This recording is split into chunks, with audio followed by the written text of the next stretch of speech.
All right, let's unpack this. You've sent over this fantastic stack of sources, articles, research, all really focused on getting an early jump on the 2025 NFL season. That's right. Yeah, we've got everything from, Pro Football Focus analysis on MVP candidates and their full quarterback rankings to team reports from places like SI, NFL.com, covering specific rookies, brewing QB battles, even some looks back at key player moments from official team sites. Okay, and our mission for this deep dive is, well, to cut through all that noise, pull out those absolute must-know nuggets, and get you, the listener, fully informed on the key storylines already bubbling up for next year. Yeah, things like the early MVP buzz, how the league's quarterbacks are stacking up, and which rookies are already generating some serious excitement. It feels early, but maybe it's never too early to start tracking these things. Exactly. And the sources provide a pretty fascinating sneak peek into what the experts and, the odds makers are projecting even before training camp really gets going.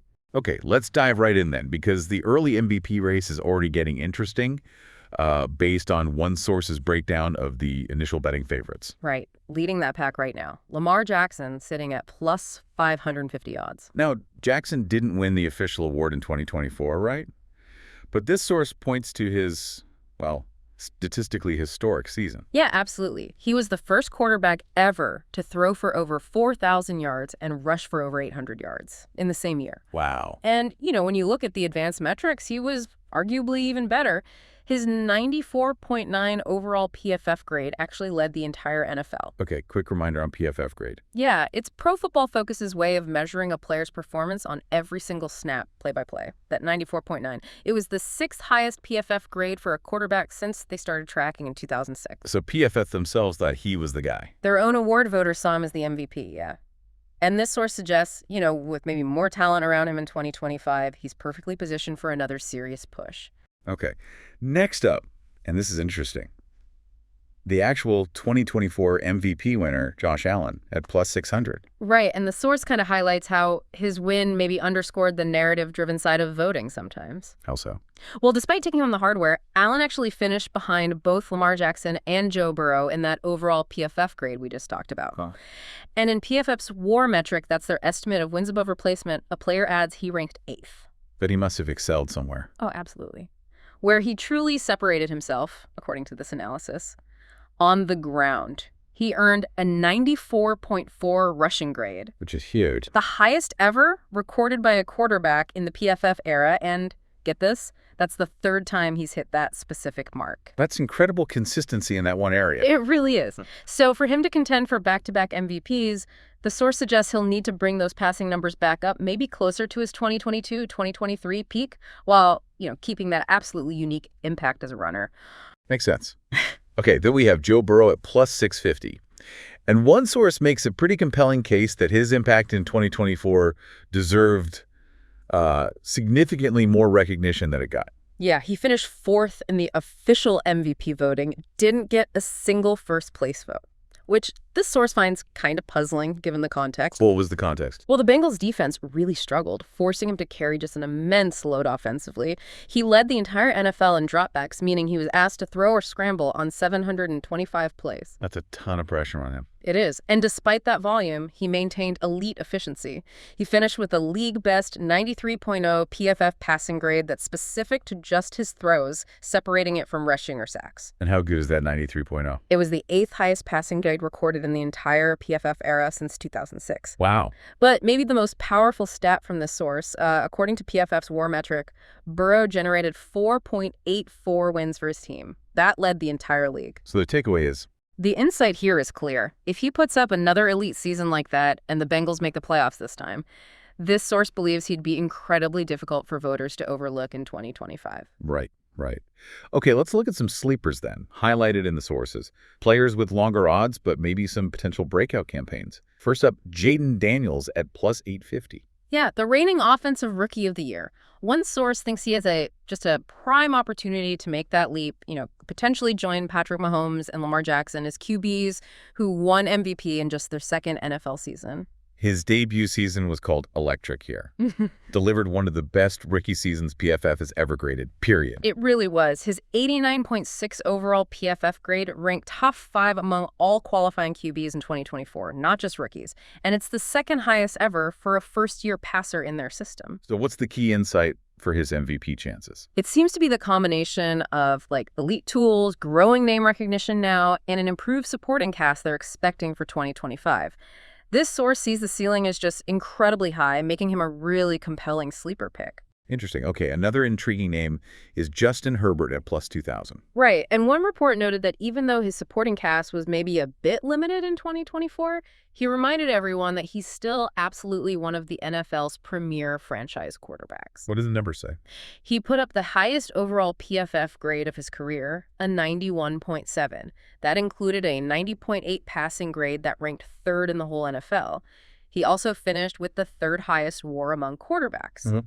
And what really stands out in this source is that he was the only quarterback in 2024 with 3 separate passing performances graded above 91.0 by PFF. That's elite consistency in big games. So the thinking is 5 seasons in, maybe he's entering his absolute prime. Yeah, exactly. And at plus 2,000 odds, win $2,000 on a $100 bet, this source sees real value if everything clicks around him, especially with the coaching changes mentioned elsewhere in the material. The stage could be set. Absolutely. Could be. And for a real long shot, one source actually threw out a non-quarterback, Saquon Barkley at plus 5,000. Yeah.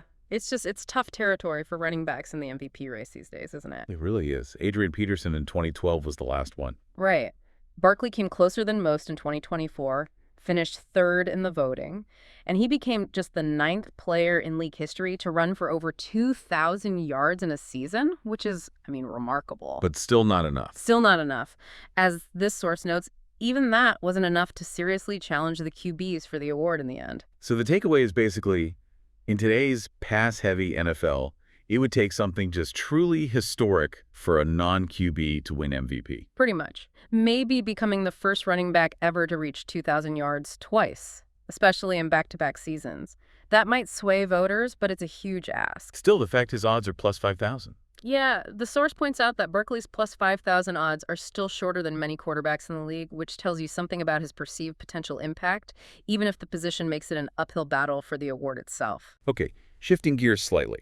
Let's broaden our view of the quarterback position across the league. We've got Pro Football Focus's detailed position rankings and another source's projection for the top 10, specifically for 2025. Right, and PFF structures their analysis into tiers. Elite, high-end starters, solid starters, and so on. It's based on their recent performance and trajectory. It's a really insightful way to kind of frame the whole landscape. So at the very top, the PFF Elite tier still has Patrick Mahomes at number 1. Yeah. But the analysis notes the margin has never been slimmer. Yeah, that's a fascinating detail, isn't it? The source points out that Mahomes' passing rate over the last 2 seasons combined is 86.0. Now, that's strong, obviously, but it's a step below his peak from, say, 2018 to 2022. Interesting. In fact, looking just at overall PFF grade over the past 3 seasons, he actually ranks behind Burrow, Jackson, and Allen. Wow. Okay, that really underscores the level those other guys are playing at right now. It does, and PFF includes Burrow, Jackson, and Allen in that elite tier as well, right alongside Mahomes. They note the separation between spots 2 through 4 is razor thin. And how does that compare to the other sources' projection for next season? Well, it's really interesting to compare that PFF ranking, which is more based on recent performance and overall talent assessment, with the LWOS top 10 projection, which is specifically looking ahead to the 2025 season. Right. They project a slightly different order at the very top. Jackson, #1, Allen, #2, Burrow, #3, and Mahomes, #4 for next season's potential output. So different ways to slice it. Best recent performance versus best projected next season. Exactly. It just shows there are different ways to look at it. Okay, let's dig into some QBs who are maybe in different tiers but facing pivotal moments or coming off notable seasons, according to these sources. Baker Mayfield is highlighted. PFF has him in Tier 3B, but LWOS puts him in their top 10 at number 10 for 2025. Yeah, Mayfield's career turnaround is just a huge story. The sources really detail his 2024 success. He became only the 2nd quarterback in Bucs history with 40-plus total touchdowns. Wow. And his 4,500 passing yards were the 5th highest in franchise history. He also earned his personal best career PFF grade, an 85.9. So the insight is really his surprising consistency in high-level play after, bouncing around the league a bit. Definitely. And a separate source specifically detailed some of his most memorable games that really showcase that turnaround, like the NFC wildcard win against Philly. Oh, yeah, I remember that. 337 yards, 3 TDs. Yeah. He really silenced some doubters on a big stage there. He did. And then there was the Week 17 must-win game against Carolina. He threw for 359 yards and 5 TDs, tied his career high, and amazingly had as many touchdowns as incompletions in that game. Just locked in. Totally. Yeah. And historically, there was that game at Green Bay in Week 15. He became the first visiting quarterback ever with a perfect passer rating at Lambeau Field. 381 yards, 4 TDs, 158.3 rating. Those aren't just stats. They're like performances that define a season, or a comeback season in this case. Absolutely. And the sources also note the Bucs have a new offensive coordinator in 2025 and added rookie receiver Emeka Egbuka. That could further support Mayfield's continued success, kind of tying back to that LWS projection for next year. Makes sense. Okay, another quarterback in PFF's Tier 3B is Jordan Love.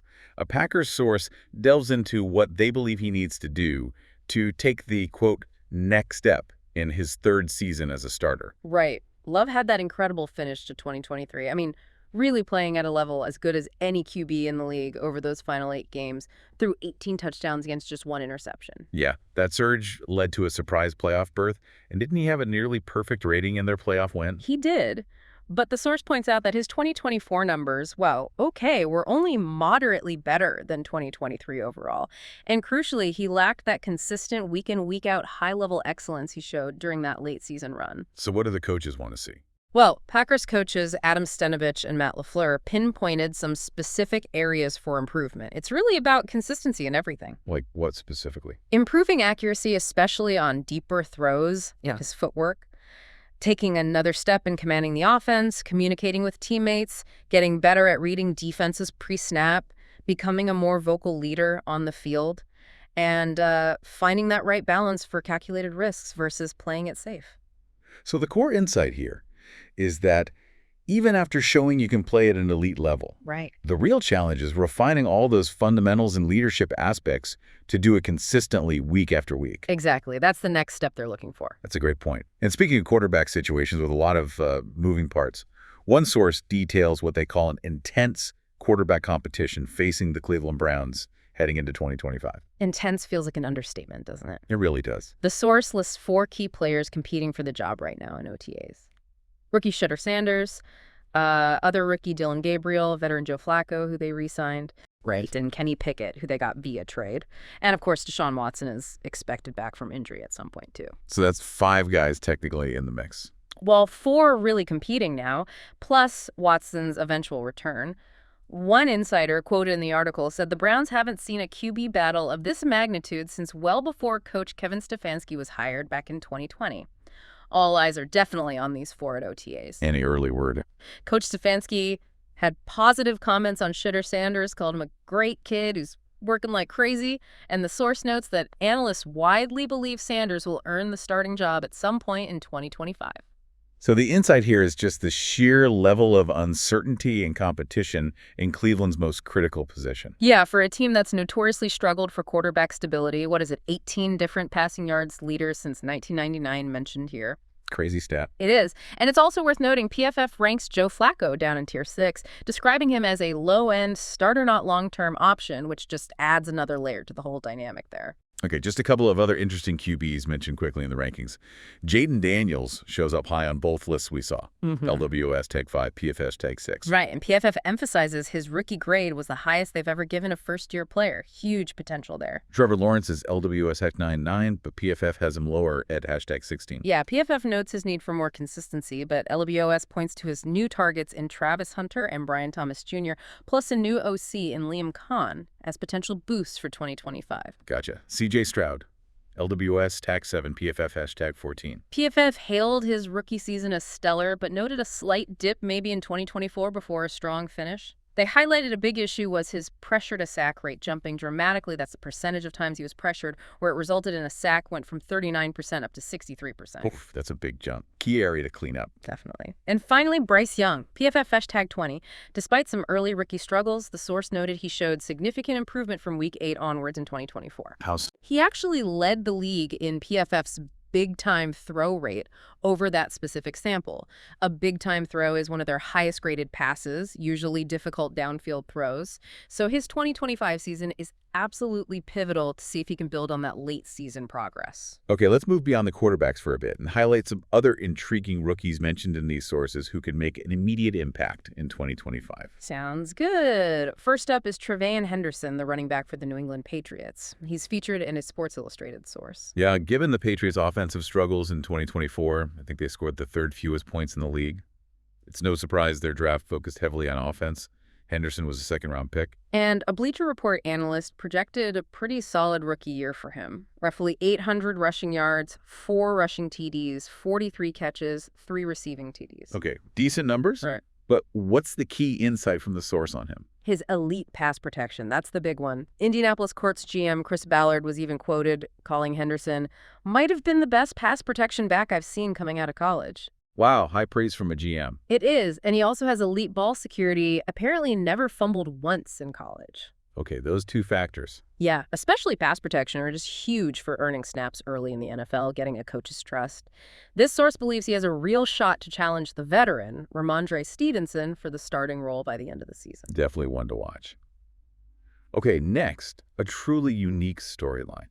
Travis Hunter, the Jacksonville Jaguars dual threat player, featured in an NFL.com source. Yeah, this is fascinating. The number 2 overall pick actually plans to play both wide receiver on offense and cornerback on defense. How are the Jags handling that in practice? Well, the team's approach in OTAs is interesting. They won't have him practice on both sides during the same session initially, but they are rotating him between positions day to day, and he's attending meetings for both offense and defense. So he's learning both playbooks right now. Exactly. And Coach Liam Cohen expects that Hunter will practice both ways in season when the schedule allows for it, though the initial focus is just getting the schemes installed. The big question, though. Yeah, the source acknowledges it.